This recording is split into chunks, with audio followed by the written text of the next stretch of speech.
Hey guys, how's it going? Today we're going to be talking about the basics of photography for those of you that are maybe just getting into the hobby and you don't know where to start. It can be very daunting at first, so hopefully this video sheds light on some of the basics and gets you going and taking some cool photos.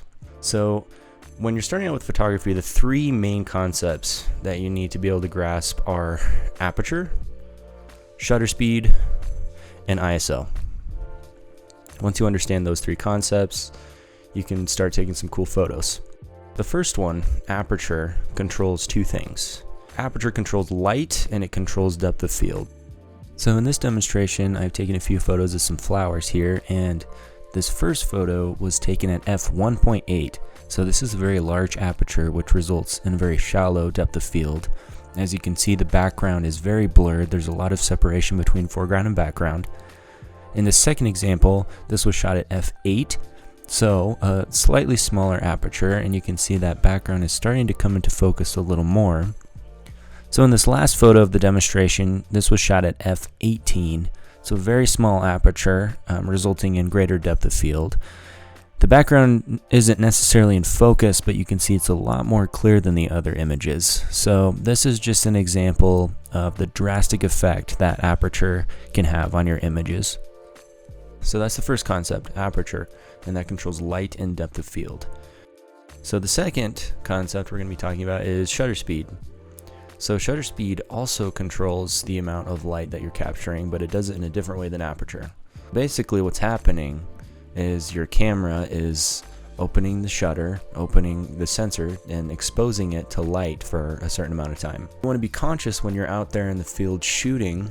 If you're shooting, say, sports, or maybe a dance recital, for example, you'll need a much faster shutter speed, because if you don't, you'll get blurry images, and nobody wants that. Because if you keep your shutter open too long, then it's letting in that light, but it's also taking in any movement that you make as the photographer. So you want something real quick, and you're capturing, actions that are super fast, and so because of that, you need a much faster shutter speed, like 1/1000th of a second. So that's shutter speed. And the final concept we're going to be talking about is ISO.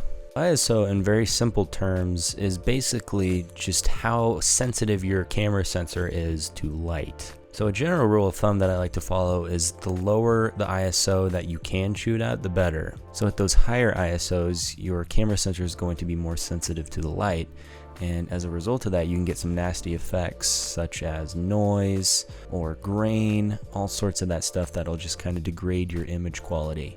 Now obviously there's going to be times where that's just not possible, unfortunately, and you're going to need to boost that ISO. So for example, if you're shooting something in low light with fast movement speed, like that dance recital we were talking about earlier, that's when you're going to need a higher ISO, and there's just no way around that because you're capturing that fast action, so you're going to need a higher shutter speed. Because of that higher shutter speed, you're going to have lower light, and so you need to bump that ISO. Another example would be if you were taking a photo of the night sky, and in this case it's so dark that you would want to kind of max out all of your settings. Your ISO would be anywhere from 3200 to even 6400. Alright guys, well, I hope that helped for those of you just getting into photography. Just remember those three main aspects, aperture, shutter speed, and ISO, and how they balance between each other and how they affect each other. And once you learn that, you're going to be taking really awesome photos. Alright, bye guys.